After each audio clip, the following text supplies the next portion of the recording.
Hi Pisces, this is Pisces Hub. Welcome to my channel. So for today's video, gagawa tayo ng reading. Kumbaga, think of a person reading. Okay? So, pwede meron ka nang naiisip na tao ngayon, Pisces, or pwede meron kang specific na tao na gusto mong alamin kung ano yung mga intention niya sa'yo, kung ano yung sitwasyon niya sa'yo, ano yung connection niya sa'yo, okay?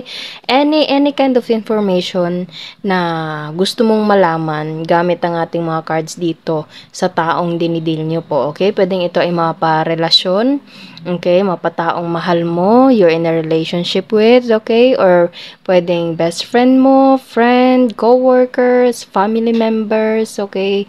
Or kung sino man. Basta think of a specific person, Pisces. And wala po tayong gender specific po. So, kung lalabas dito ay masculine, pero yung dinidil nyo po is feminine, okay po yun. Wala po tayong gender specific po, okay? So, alamin natin kung ano mga intensyon, any kind of information ng taong to, pwedeng emosyon niya sa'yo, nararamdaman niya sa'yo, totoo, ano yung totoong nararamdaman niya, ano yung totoong intention niya, okay? Any kind of information to this person, gamit ang ating oracle cards na the keeper, the fortune telling card, and ang ating the tarot card, okay? So, reminder lang, Pisces, na ito ay general reading. So, pwede pong mag-resonate sa'yo, pwede pong hindi, okay?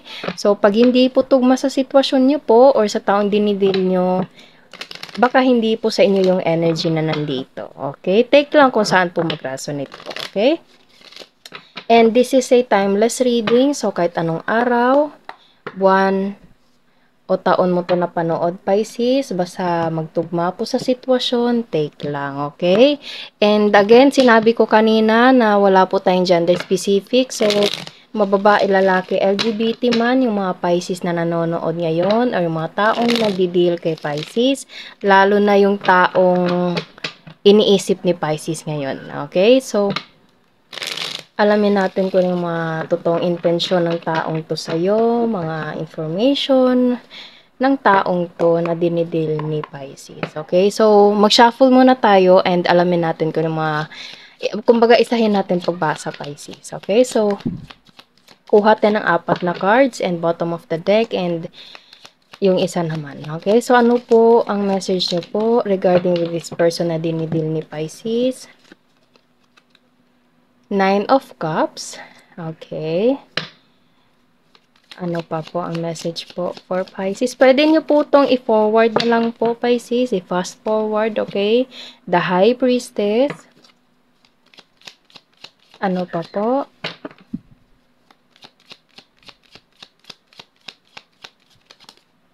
Ayun, 7 of Swords. And isa pa, ayun, the Moon. Okay.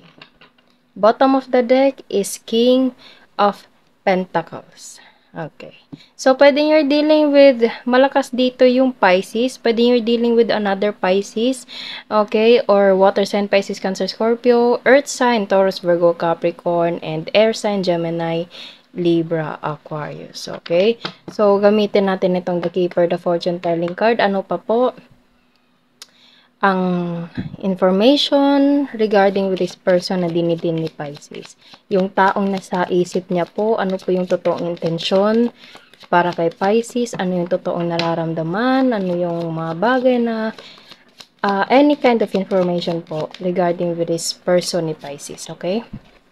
Expectation, almost the same siya dito, Pisces, sa 9 of Cups, expectation, okay? So, ano pa ang message niya po for Pisces sa araw na ito? Ano po ang information, intention, true intentions, totoong emosyon ng taong dinidin ni Pisces? Despair. Okay. Bakit merong pa-despair dito? Okay. So, ano pa po ang message niyo po for Pisces? Mature man. Oh, so meron tayo ditong king and mature man. So, pwedeng you're dealing with someone na mas matanda sa'yo, Pisces, okay? And courtship, okay. Bottom of the deck is change. Okay? So, sa nararamdaman ko, medyo malayo kayo ng taong to, Pisces. You're dealing with someone or pwedeng nakatira itong taong to na medyo distansya sa'yo, okay? Feeling ko parang pwedeng ito ay konektado sa trabaho kasi nakikita nyo, Pisces, sa expectation card na nandito and sa the King of Cups, Pentacles na nandito, merong, ayan no, merong castle, merong building, and ito din, nakikita nyo, lapit natin. Ayan no, meron siya almost the same dito sa building nakatapat or nasa likuran lang din ni King of Pentacles. So nakikita nyo, Pisces, ito dito nakatanaw siya towards to King of Pentacles and halos ayan no, almost the same yung background nila.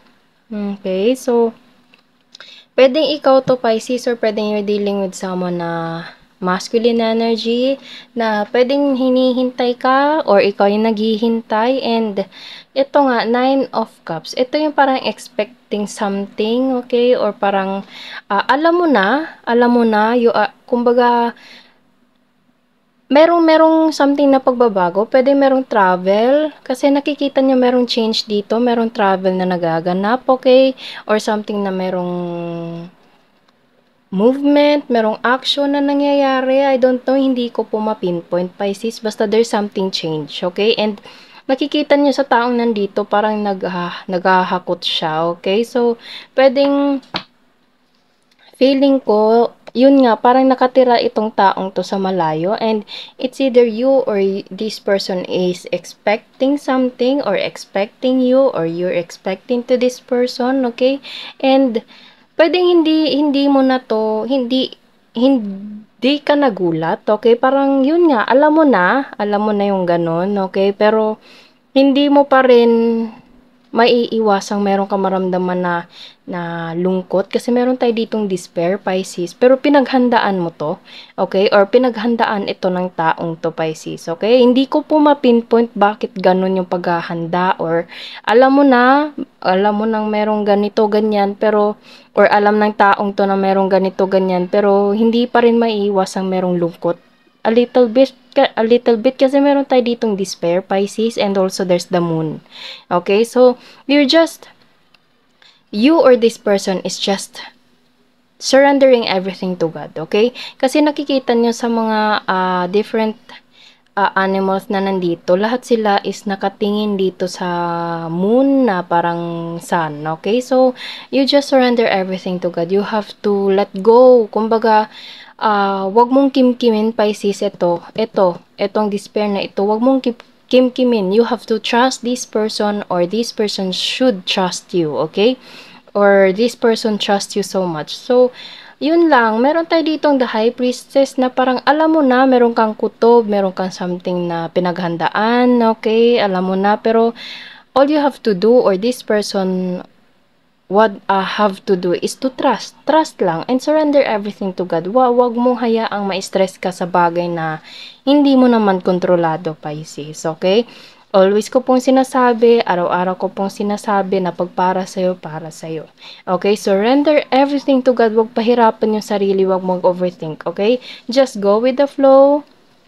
I know, it's easy to say, it's hard to do, okay? Kumbaga, madaling sabihin, mahirap gawin, pero wala ganun dapat, Pisces, kung ganito man yung sitwasyon nyo, lalo na't medyo malayo itong taong to sa'yo, okay? So, pwede you're dealing with someone na karelasyon mo kasi meron tayo ditong courtship, okay? Or pwedeng you're dealing with someone na mas matanda sa'yo, pwedeng tatay mo to, lolo, okay? Or pwedeng ikaw to and meron kang dinidil na mas bata sa'yo, Pisces, okay? Or pwedeng kaibigan mo to or any